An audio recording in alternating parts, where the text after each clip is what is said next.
So who's hungry?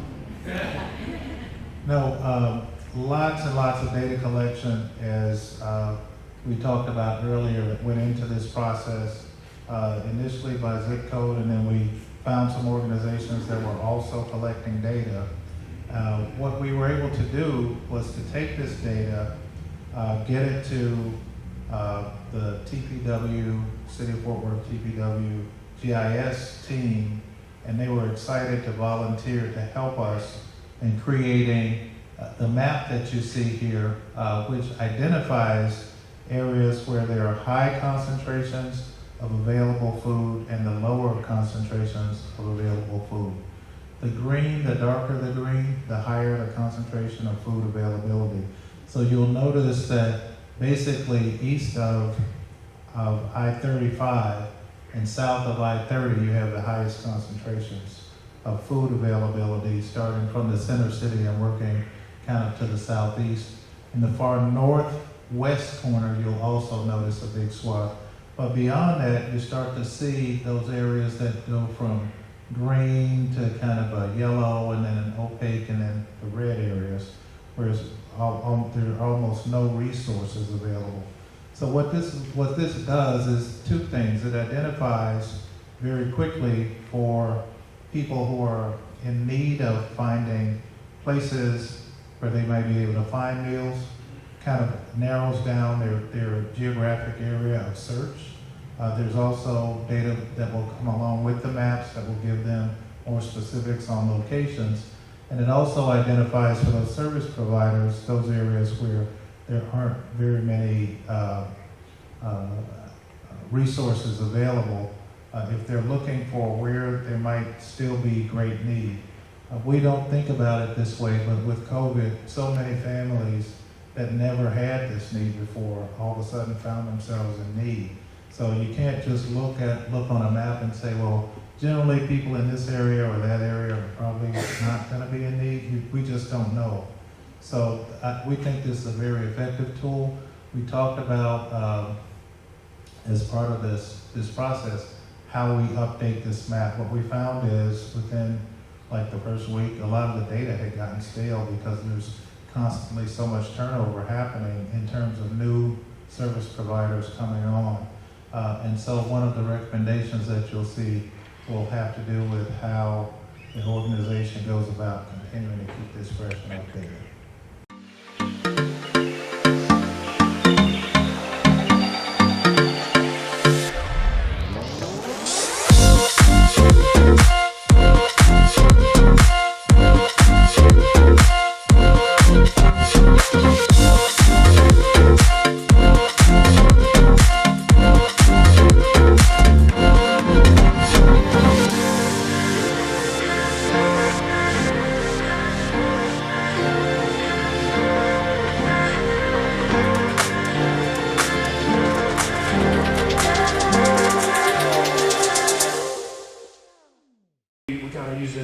The asset mapping exercise that you all went through helped us really kind of narrow that down quite a bit.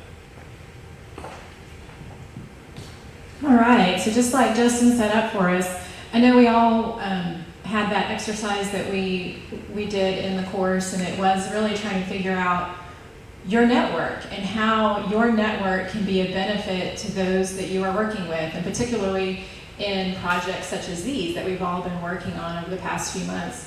And so what we did was, through our asset mapping process, we determined kind of grouping folks into employers, experts, funders, and then influencers. And then from there, we started to work that network.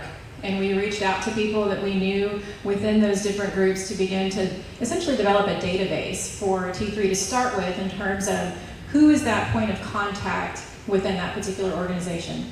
And so, for example, I reached out to Lockheed Martin, and I know somebody on the government relations side, and I said, hey, can you get me hooked up with someone that works your volunteer group? And he said, yeah, sure, here's this thing. And so then I reached out to her, and she said, oh, that's actually this person, and we're a partner with T3, and so I know all about it.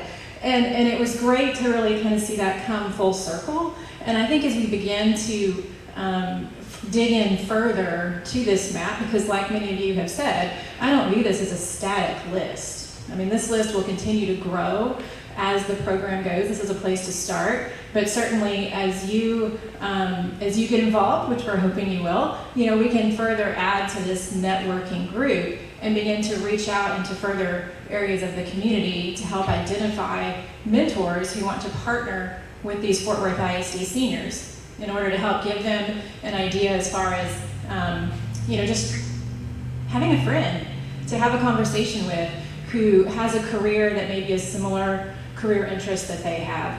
And so, just telling your life story and connecting that with them and how they can use that along their personal and professional career track is really important.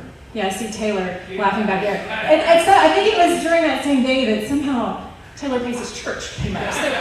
So you're already in the asset mapping process, even though you didn't know, right? There's other folks in here I'm sure we can connect with as well. So with that, I'm going to hand it over to Karen to provide a few more details.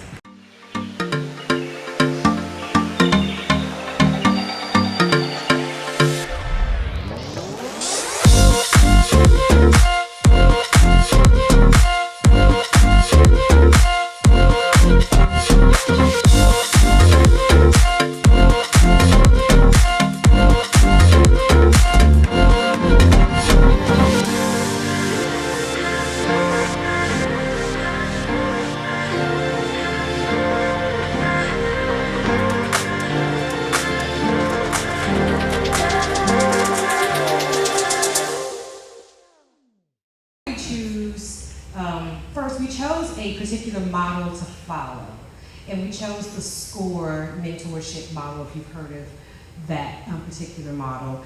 And the reason we chose SCORE is because it's been around for 57 years, and they are one of the organizations that does this. It has done it in a very on a large scale for a very long time. And so instead of reinventing the wheel for our mentorship model, we thought this is a great way to use this as a jumpstart for CTL. And some of the reasons we chose it. One, we want it to be cost efficient. So SCORE is free, and not all of them are free. So SCORE is a free model that you can use, and they have multiple points of access. And not just because it's, we're in the COVID era, it's also because they have webinars, they have in-person sessions. You can also obviously get your mentors, meet your mentors in person. Imagine that. That's pretty different. So they have multiple ways you can access their information, and they also have a library of resources that you can use to look through to sort of kind of model our mentorship model after.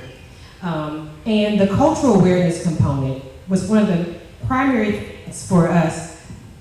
I'm not sure what happened. It's one of the primary things that we were focused on, making sure not only did we have a mentorship model, but that it was culturally competent, meaning that we could reach those folks who are our customers and know how to reach them effectively. And SCORE also has that as an important part of their model, which they have a diversity and inclusion portion of their mentorship program. And so that was also important for CTL. And there are a couple of others here, and you'll notice there's some limitations with some of those models, hence why we also use the SCORE model. We want to make sure there's cultural competency, that it's not restricted by location, that wherever you are, you can be a different place. You can do, obviously you can do Zoom, you can do in person, or you can do it through a webinar. So you want to make sure it was accessible for everyone. And again, what works for mentorship models? We want cost intentional, flexible, and of course meet those cultural competencies that Christina's going to talk to you about, and also have the ability to measure our effectiveness and have data points to measure whether or not the mentorship model was effective.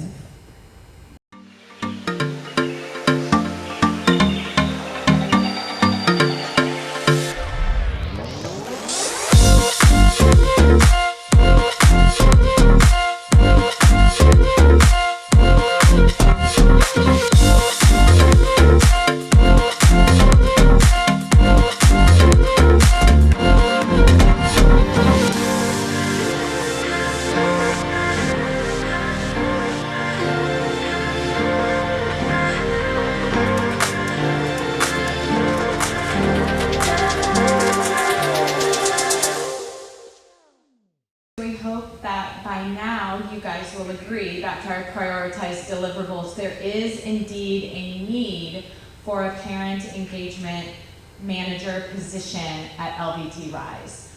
Why? Again, the schools, they really lack the bandwidth to be able to focus on this initiative. Our parents need the guidance, to get started and get engaged. And lastly, and most importantly, our children need their parents involved in their everyday education so that they can reach their full potential. So ideally, this role will serve as an advocate on behalf of the schools and the faculty. They will recruit parents to take a more active role in their child's education, and hopefully that will help children's grades increase, perhaps the school rankings and their test scores will increase, and most importantly, our children and the families in this neighborhood will have more enriched lives. So we have created a sample job description for the parent engagement manager. Some of these key responsibilities we have identified would be having proven strategic planning experience. This position doesn't exist, the program doesn't exist yet, so we need someone who's going to be able to come in here and have the ability to pick it up and run. And also identify the goals that they need and create a sustainable plan. They're going to need to have the ability to advocate once again for the schools.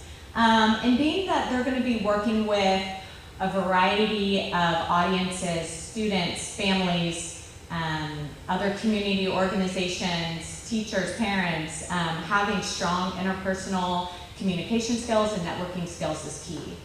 Some other qualifications that we think would be beneficial to this role is someone who has working knowledge and experience with Fort Worth ISD, its policies, Title I mandates. Also someone who just has an understanding of Fort Worth neighborhoods, especially the Las Vegas Trail neighborhood. Again, being that they're working, as Jeff mentioned, with families that spread multi-generations, multilingual families, multicultural families. Someone who has experience working with these groups is key. And then lastly, because this doesn't exist, someone who has the ability to have boots on the ground, mobilize volunteers, motivate people, connect our partners with our parents and our schools is vital. So once the person is in place, I'm going to pass it off to Margie here, and she's going to talk about some of the ways that they can get the program moving.